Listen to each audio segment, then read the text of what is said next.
రంగారెడ్డిగూడెం మండలం కోనపరాజుపర్వ గ్రామంలో 25 లక్షలతో నిర్మించనున్న కమ్యూనిటీ హాల్ భవన నిర్మాణానికి మైలవరం శాసనసభ్యులు వసంత వెంకటకృష్ణ ప్రసాద్ శంకుస్థాపన చేశారు. ఈ సందర్భంగా ఆయన మాట్లాడుతూ గ్రామస్తుల ప్రజలు బహిరంగ ప్రజా ప్రయోజనాల కోసం ఇక్కడ కమ్యూనిటీ హాల్ భవన నిర్మాణాన్ని చేపట్టనున్నారని 100 రోజుల్లో కమ్యూనిటీ హాల్ నిర్మాణాన్ని పూర్తి చేస్తామని హామీ ఇచ్చారు. ఈ సందర్భంగా ఎమ్మెల్యే వసంత కృష్ణ ప్రసాద్ మాట్లాడుతూ కోనపరాజుపర్వ గ్రామాభివృద్ధికి ఇప్పటికే 60 లక్షలు మంజూరు చేసినట్లు వెల్లడించారు. కోనపరాజుపర్వ గ్రామంలో విద్యుత్ సమస్య, వివిధ సామాజిక వర్గాల శ్మశాన వాటిక స్థలాల కోసం జిల్లా కలెక్టర్ దృష్టికి తీసుకెళ్లి సమస్యలను తెలియజేస్తున్నామని అన్నారు. పరిశ్రమలు ఏర్పాటైతే నిరుద్యోగ సమస్య తీరుతుందన్నారు. ఎన్డీఏ ప్రభుత్వ పాలనలో అభివృద్ధి, సంక్షేమం రెండు కళ్ళుల పాలన కొనసాగిస్తున్నట్లు వెల్లడించారు. గత ప్రభుత్వం అభివృద్ధిని పూర్తిగా విస్మరించిందని అన్నారు. అప్పుల ఊబిలో కూరుకున్న రాష్ట్రానికి సంపద సృష్టించే దిశగా అడుగులు వేస్తున్నారని అన్నారు. ఈ కార్యక్రమంలో స్థానిక ఎన్డీఏ కూటమి నాయకులు తదితరులు పాల్గొన్నారు.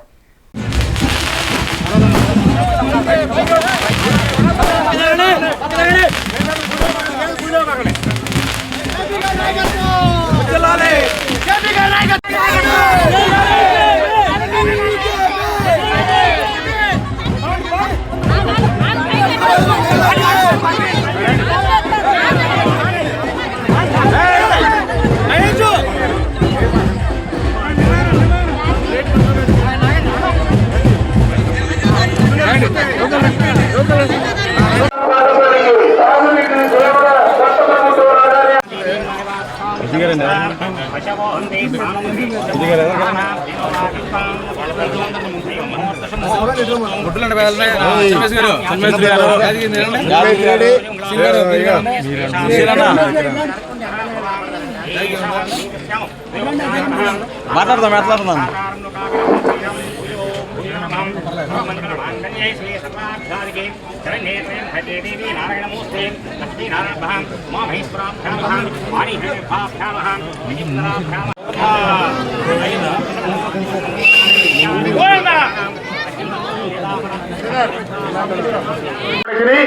పల్లెల్లో అప్పటి పరిస్థితులతో పోల్చుకుంటే తాగునీరు మెరుగుపడింది, కానీ ఇంకా చాలా ఇబ్బందికర పరిస్థితులు ఉన్నాయి.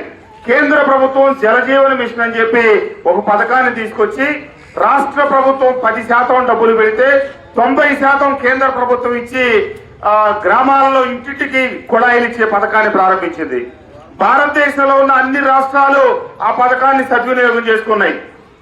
దురదృష్టవశాత్తు గత ప్రభుత్వం ఆ పథకాన్ని కూడా సద్వినియోగపరచలా.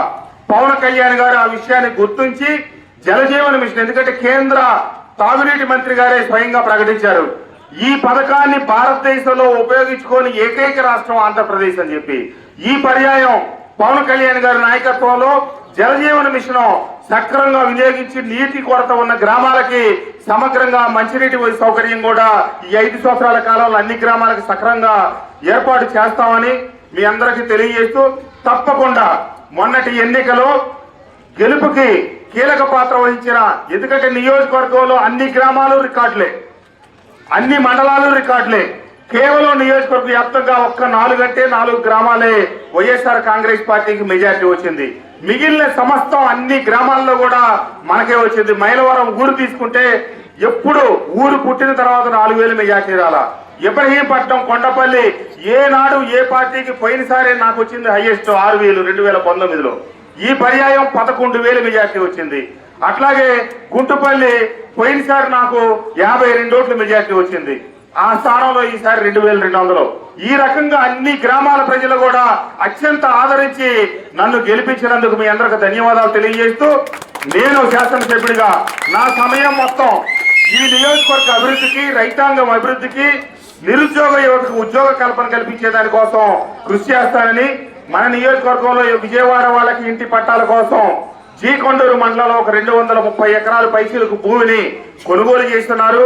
కానీ అది వాళ్ళ ఇళ్లకి నిర్మాణానికి పనికిరాదని చెప్పి నేను నిన్న మంత్రి గారికి అందరి దృష్టికి తీసుకెళ్లి దాన్ని పారిశ్రామిక పార్కుగా ఏర్పాటు చేయాలని చెప్పి రాష్ట్ర ప్రభుత్వానికి, ముఖ్యమంత్రి గారికి వినతిపత్రం ఇవ్వబోతా ఉన్నా.